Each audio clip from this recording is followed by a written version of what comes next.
Well, Fox 2 following a news alert this morning, cellular outages impacting customers across the U.S. And here in Metro Detroit, the latest on that is just ahead. Good morning, Robin.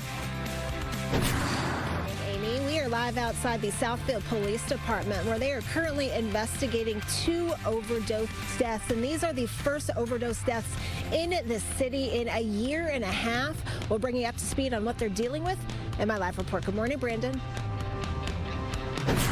Hey, Robin, good morning. Yes, it is still winter, but Detroit is doing some early spring cleaning. The makeover the city is giving downtown for the NFL draft. Working for you. Fox 2 News live at 11 starts now.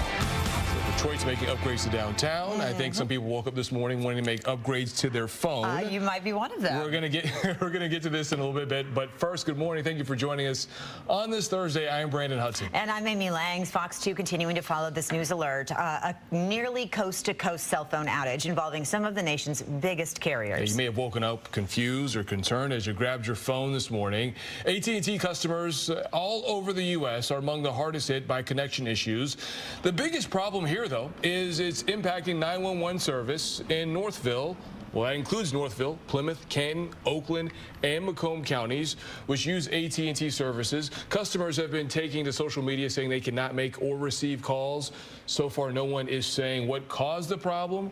Verizon and T-Mobile users have also reported problems, self-reported problems. But in a statement, T-Mobile says that the numbers likely reflect customers attempting to reach other networks.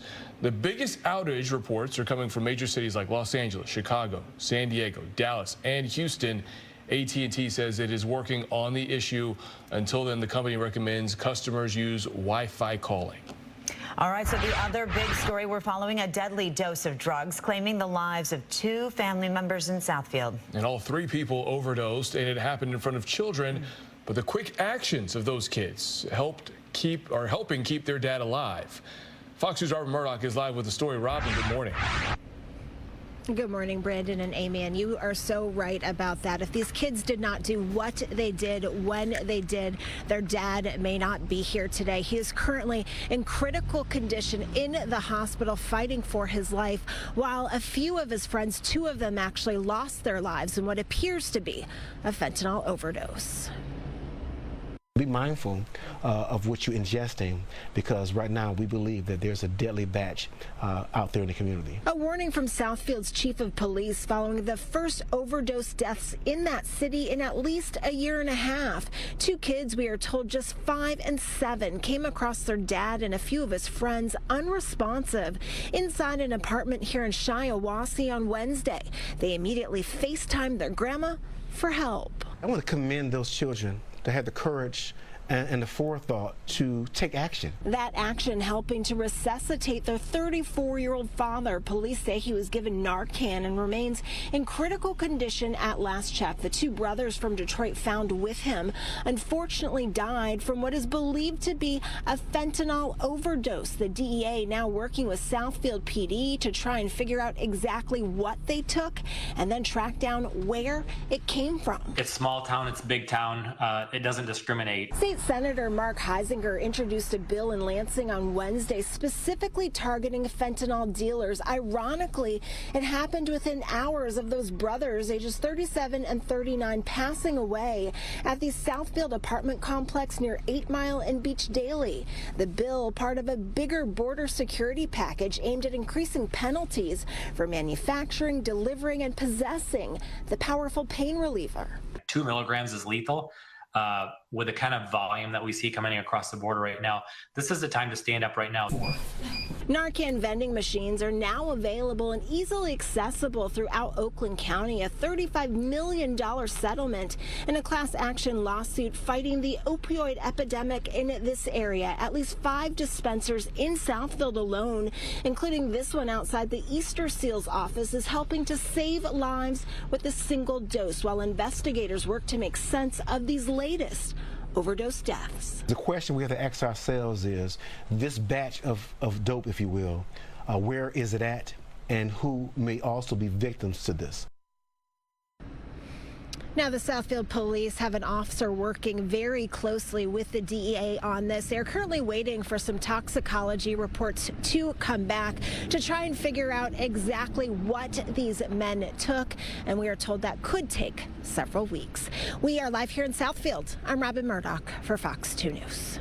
Robin, in your report, you mentioned the Narcan vending machines and how we are starting to see a lot more of those in Oakland County, Wayne County, really all across Southeast Michigan. Did law enforcement officials, any of the police or other officers you spoke to, talk about how impactful those have become recently?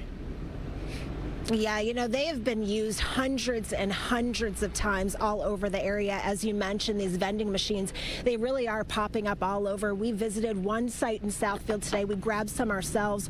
From what we understand, there are more than 60 of these Narcan vending machines all over the Oakland County area. They are easily accessible. They are right out in the open so people can easily find them and get the Narcan so they can save some lives.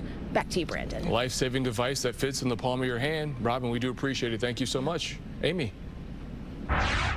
Well, the search continues for a fifth suspect after an 11-year-old girl was critically injured in a drive-by shooting. Lamar Green was sleeping Monday night when at least 23 bullets were shot into the home on Pennsylvania near Gratiot on Detroit's east side. Police tell us all of the suspects appear to be tied to a regional car theft ring. They're accused of stealing vehicles from nearby dealerships, then using them to commit more crimes. Stay with Fox 2 for updates. And the father of the Oxford High School shooter in court for a key hearing ahead of his trial.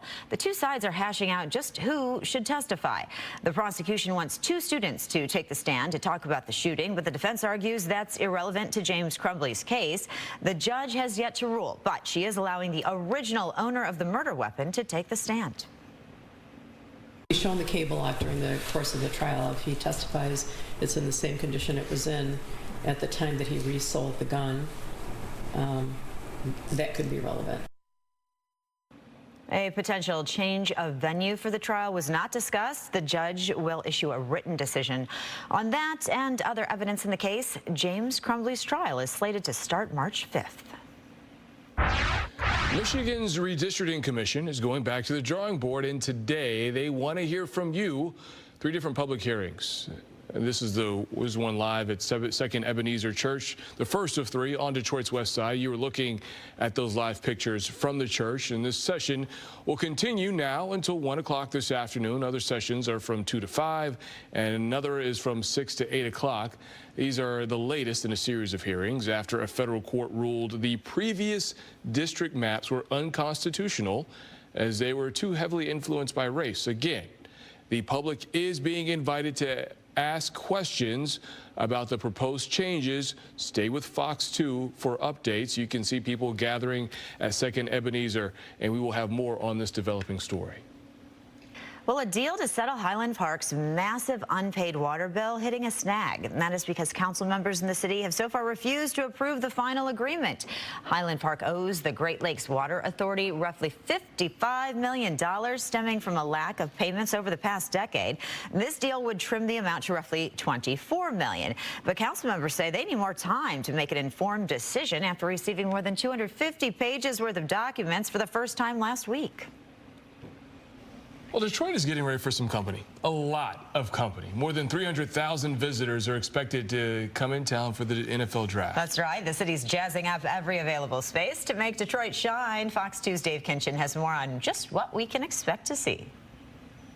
Fox 2 hitting the skies over Detroit and the already impressive and improved downtown area, with even more upgrades coming before the NFL draft kicks off in late April. The marquee event already taking people's breaths away.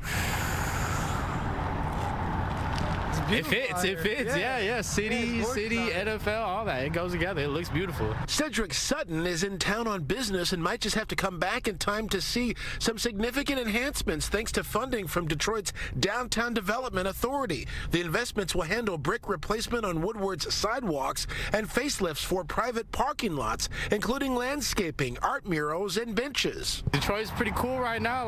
There's a lot of people outside. It looks nice. I want to be out here. The DDA says they're also also working to improve lighting by fixing nearly 1,000 light poles and adding better street signs for visitors to get to all the attractions. The idea around Detroit, I think, is turning for the better. Michael Youssef will already have a pretty good seat to watch the draft from his office high-rise, but with even more trimmings on the way, including a 10-foot Hollywood-style sign installed on I-94, he says the best just keeps getting better. Year after year, I noticed that Detroit's bringing a lot more business in. A lot more people want to be down here.